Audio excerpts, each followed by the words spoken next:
Hmm. Mamaya, ano na naman yung mga tutulog na naman sa arena.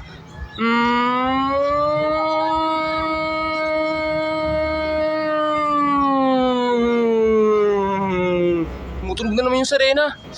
Ano? Tumutulog na naman yung Serena. Tumutulog na naman yung Serena sa ano? Magtaka pa yun ang bibig. Ang ano? Ay pa yun ang tenga. Ay, bomba! Bomba!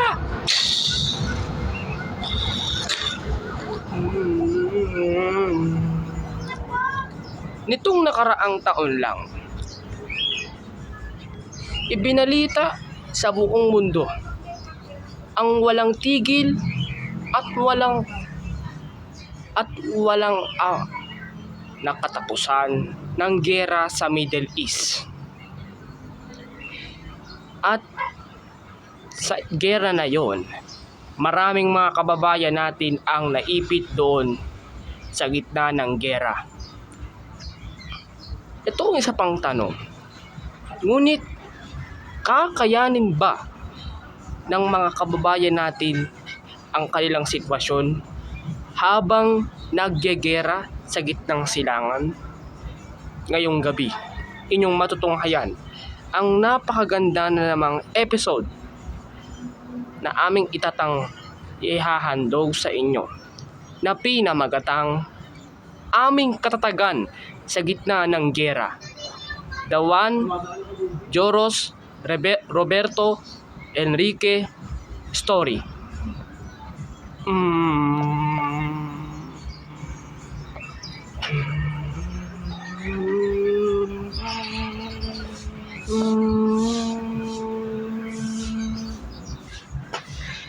Palaki na ng palaki yung mga gastusin natin dito sa bahay. Tapos yung pag-aaral pa ni Bunso, kailangan pagtuunan ng pansin, tsaka lahat, hindi lang yun. Pati lahat ng pagano dito, kailangan din pagtuunan ng pansin natin. Dahil papalayasin na tayo dito sa bahay, di man tayo nakakagawa ng mga paraan para makabayad tayo. Mababayaran din natin lahat ng utang natin. Diyan. Kailan pa, Nay? Tingin nyo pa, kailan pa po natin mababayaran lahat ng utang natin? Kaya nga nakapag-issue na ako na mag-abroad. Pupunta ako ng Saudi. Total, malaki-laki na naman ang mga anak ko eh. Paano ka? Paano kapag may mga nangyari sa'yo yun doon? Na hindi nila nalalaman? Paano na? Diyan. Di ko alam, Nay. Basta, bahala na ang Diyos. Kung ano man mangyari sa akin doon sa Saudi.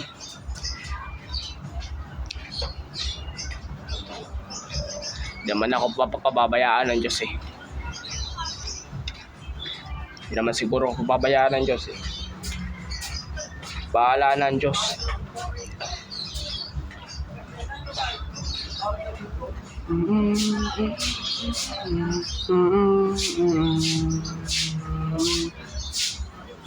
Nagdesisyon si John na pumunta ng Saudi para doon mamasukan bilang trabahador.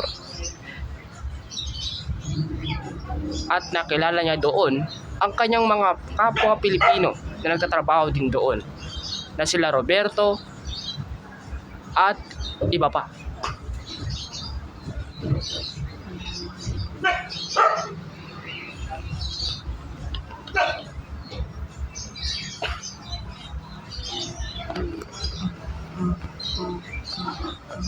Oh, Jan. Oh, Jan. Ikaw pala yung si Jan, no? Jan. Sila Rogon. Sila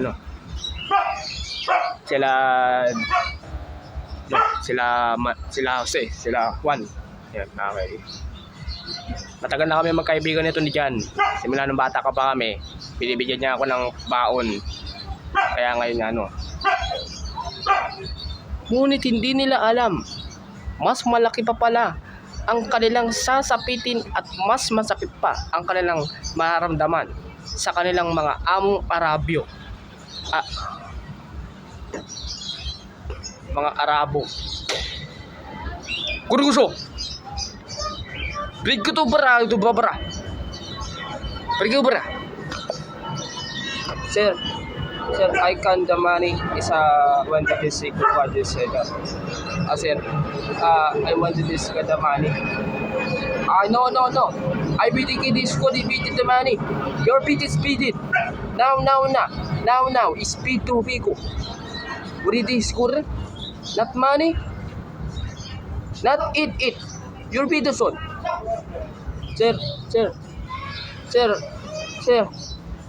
Sir, this money is a salary. Salary. Yes, sir. Salary, sir. Sir, wag yun naman na kami ano ito, sir. Not money. Your income, not salary, not money.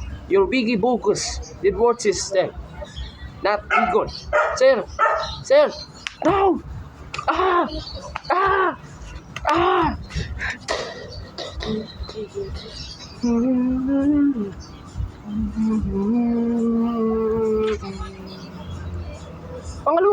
Unang beses mo pa lang yun na bopo. Tsaka unang beses mo pa lang na nasuntukin ka. Tsaka pala pag malapitan ka ng sa mga napasukan mo. Ayun lang talaga sa Saudi. Sa Saudi lang po talaga naranasan ko yun. Buong buhay ko po.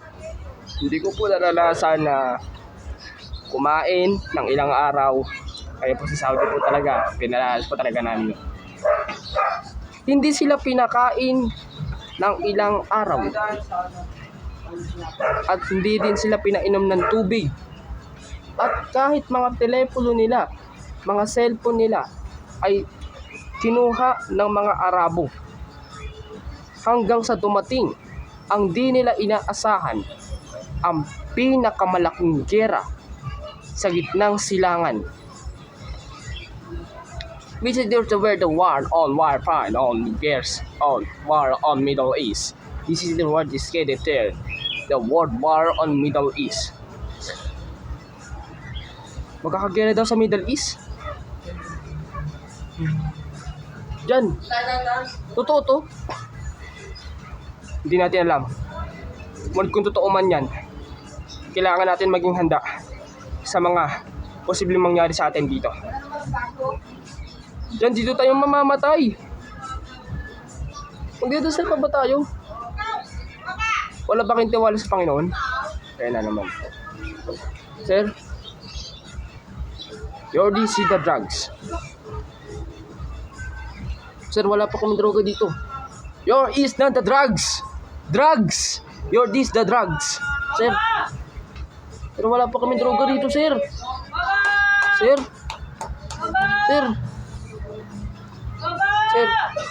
wala pa kaming droga dito, sir. Hindi pa kami nagdodroga. You're is drugs. You're DB the drugs. Sir, hindi ko po alam. Hindi po namin alam. Alam nyo ba? Juan? Jose? Kung sino walang kamalay-malay siya dyan. Sa gitna ng at sigalot ng segera sa Middle East, may Pilipino na pala nagtra-traidor sa kanila. Yan, sir, ha? Yung ko tinitigilan sa paglalagay ng droga doon para paggalalaan sila ng maraming Arabo.